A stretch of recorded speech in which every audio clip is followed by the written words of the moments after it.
So this is our typical spin coater kit. So as you can see, it's a pretty small device, relatively speaking, and it's fairly modular. So the controller is separate, and then we have the base unit with motor control and everything else in there.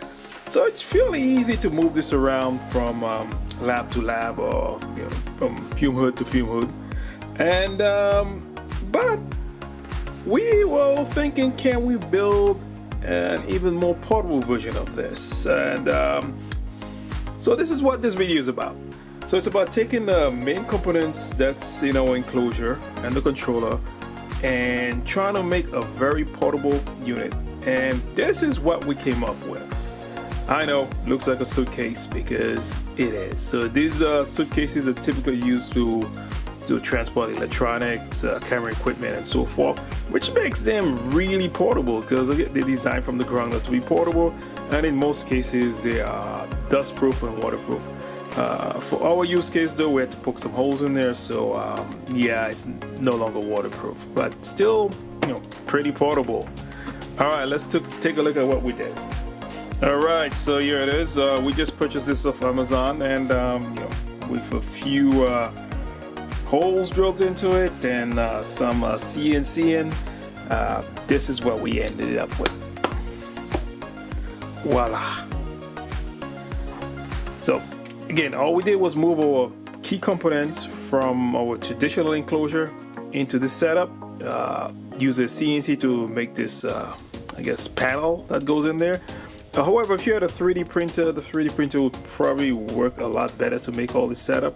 All right, so as you can see, everything is nice and sealed, no wires, and yet we could power it up. Because in addition to putting our components of the spin coater kits in here, we also added a 12-volt LiPo battery pack. That's, you could charge it up from the outside and such. And yeah. So this works exactly like our typical spin coater. It's powered by the internal battery. Based on the capacity of the battery, this is likely run for at least 5 hours straight. Why do this? What's the main, I guess, selling point? Well, the selling point is just sheer portability. So you definitely have to have a use case for this, where either you're moving the spin coater around from location to location on a regular basis, or another use case we saw for this was this maybe using a teaching lab. But for a teaching lab, the design would definitely have to be modified.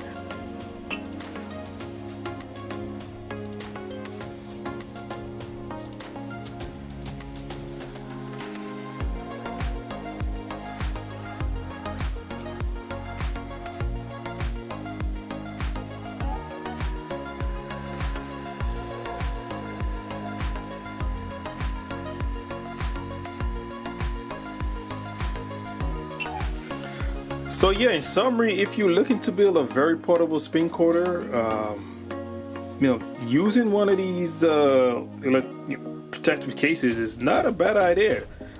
You just have to get the right size and make sure your electronic components all squeeze in there.